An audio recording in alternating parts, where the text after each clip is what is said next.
Hello ladies, NBs and gentlemen. Welcome to my Veggie review of the 1985 Doctor Who story, The Two Doctors, starring Colin Baker as the Sixth Doctor and Patrick Troughton as the Second Doctor, as well as Nicola Bryant as Perry and Fraser Hines as Jamie, their respective companions. The Two Doctors is one of a number of Doctor Who stories to feature an actor from other popular BBC science fiction series, Blake 7. In this case, Jacqueline Pearce, famous for her role as Supreme Commander Servalan in Blake 7, plays Chesini, a member of a normally animalistic humanoid race called androgams, who has been augmented to be more sophisticated by a biogeneticist named Dastari. It's worthy of note that technically all episodes featuring the Sixth Doctor feature an actor from Blake 7, as Colin Baker had previously played the character of Babe and the Butcher, the Federation's most wanted criminal, after Blake. So what does this have to do with vegetarianism? The Two Doctors was written by Robert Holmes, a vegetarian, and there are themes relating to vegetarianism that run throughout. Chesini's main accomplice is an androgam butcher/chef named Shockeye. Unlike Chesini, Shockeye is not augmented and has a bloodlust apparently typical of his species. Upon their arrival in Spain on the planet Earth, Shockeye is determined to sample the flesh of the human animal, and is baffled that while he can find cookery books detailing how to cook other animals, he can't find any on how to cook humans. Chesini ventures that perhaps humans don't eat their own kind, strongly suggesting that cannibalism is quite normal in androgam society. One of the things I find fascinating about humanoid aliens is that while the concept isn't very realistic, and they are usually only humanoid due to the restraints of budget and the practical necessity of them being played by human actors, they do make for some intriguing character interactions. It intrigues me to see non-human characters who look human, but are still distinguishable from humans, not as much by their appearance, but by their personalities. Indeed, even in a number of science fiction novels I've read, and in animations, aliens are still made out to be humanoid, despite there being no budgetary restraints that would require this. Shockeye's view of humans as primitive animals, worthy of being slaughtered and eaten, is an example of this sort of distinguishing interaction, though it is worthy of note that not all human beings have modern Western values.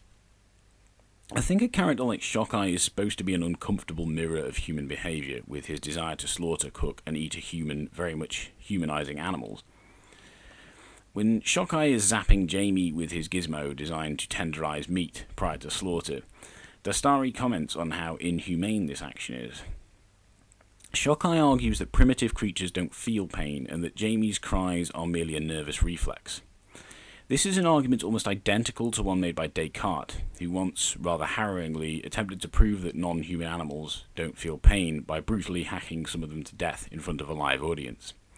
He explained away their cries of pain by likening them to merely the noises made by machinery. Astronomer Carl Sagan is quoted as having said, "Humans who enslave, castrate, experiment on and fillet other animals have had an understandable penchant for pretending animals do not feel pain. A sharp distinction between humans and animals is necessary if we are to bend them to our will, make them work for us, wear them, eat them, without any disquieting tinges of guilt or regret.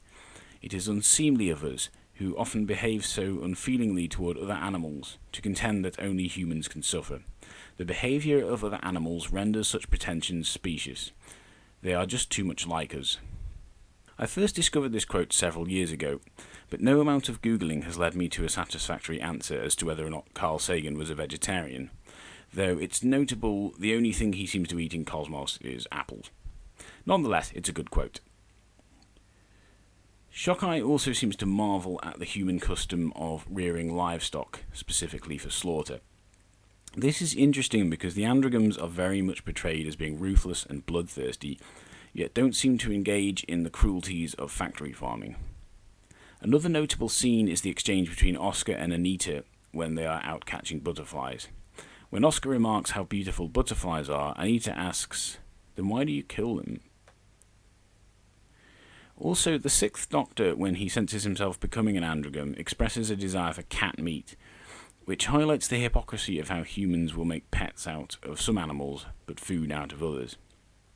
I think in many ways the androgams, driven by their bloodlust, are supposed to represent the worst of human traits. At the end of the episode, the Sixth Doctor remarks that from now on it will be a healthy vegetarian diet for him and Perry. While this may just have been a good closing gag for the story, I have heard it suggested that the intention may have been for the Doctor's vegetarianism to be sincere and for it to last from then on.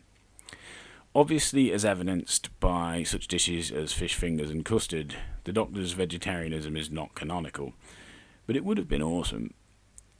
Besides the vegetarian themes, what about the story overall?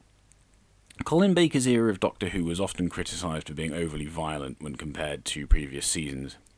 The Two Doctors would perhaps lend credence to that, given as it features several stabbings, including Jamie stabbing one of the Sontarans in the leg with a skeen doob. This doesn't put me off personally, though I can understand why it would have been controversial for a show that was supposed to be family friendly. Also, I kind of felt bad for this guy. Shockeye gives him a blow to the head which is unlikely to have been fatal, and no one even bothers to shout and shake or to check his airway or his pulse or anything. Even if he is dead, as they assume, no one seems particularly affected by it. Even Captain Kirk usually had the decency to get at least a bit choked up at the death of that week's Redshirt. Overall, I do quite enjoy this episode, despite the odd nitpick here and there, and I think it does bring up some very good points about the way humans treat animals. Thanks for watching.